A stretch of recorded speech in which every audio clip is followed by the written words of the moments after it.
काश्मीरमधील दहशतवादी आणि देशाच्या रेड कॉरिडॉरमधले माओवादी यांच्यात काही शिस्त आहे का, असा सध्या उपप्रश्नित होतोय। याचं कारण नागपुरात पोलिसांकडून झालेली कारवाई।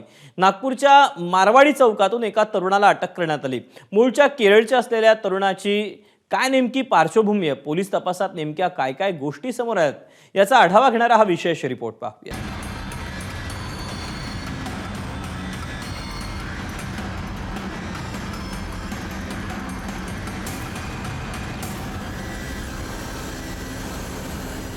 आठ मेची मध्यरात्र, स्थळ मारवाडी चौक, नागपूर।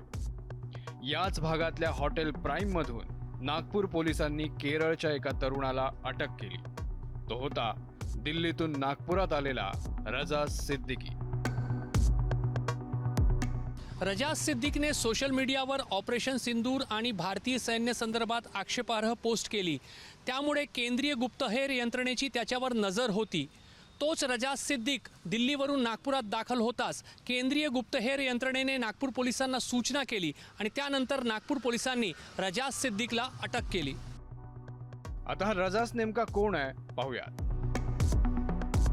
केरळमधील डेमोक्रॅटिक स्टुडंट असोसिएशनचा कार्यकर्ता, SFI या संघटनेचा केरळमधील अध्यक्ष, माओवाद्यांच्या केरळ राज्य समितीचा सदस्य, भीमा कोरेगाव प्रकरणातील आरोपींशी सतत संपर्क असल्याचं समोर।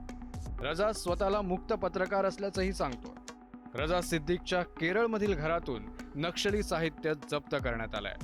नक्षल साहित्यासह मोबाईल फोन आणि पेनड्राईव्हही जप्त करण्यात आले आहेत। रजा सिद्दीकला जेव्हा अटक झाली तेव्हा एक बिहारी तरुणीही त्याच्यासोबत होती। सध्या ही बिहारी तरुणीही तपास यंत्रणांच्या रडारवर आहे। दरम्यान रजा सिद्दीककडून जे कागदपत्रे सापडले आहे त्यावरून असं दिसून येतंय की रजास सातत्याने एका वरिष्ठ माओवादी नेत्याच्या संपर्कातही राहत होता।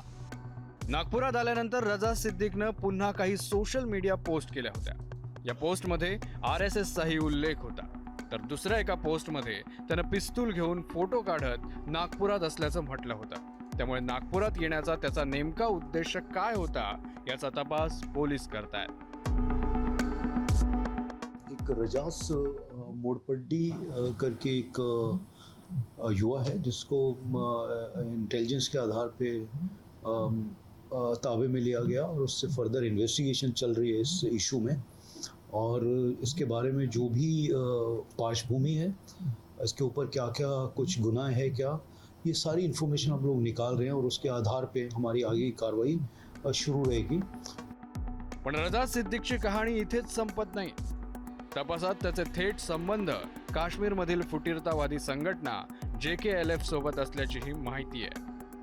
तपासात रजास सिद्दीकीचे संपर्क फक्त रेड कॉरिडॉरमधील माओवाद्यांशीच असल्याचे समोर आलेले नाही, तर रजास सातत्याने काश्मीरमधील फुटीरतावादी संघटन JKLFच्या नेटवर्कसोबतही संपर्कात असल्याचे उघड झाले आहे।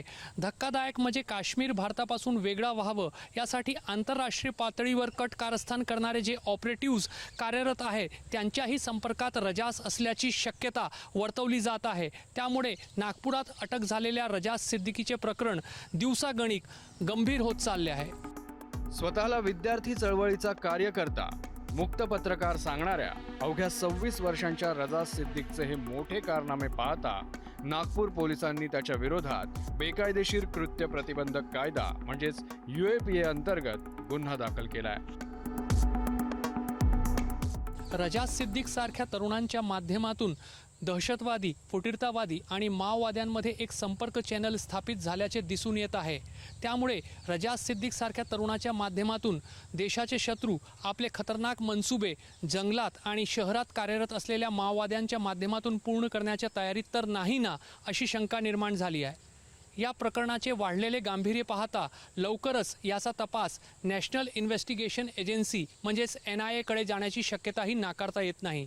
कॅमेरामॅन अतुल हिरडेसह रजत वशिष्ठ, ABP माझा, नागपूर। ABP माझा, उघडा डोळे बघा नीट।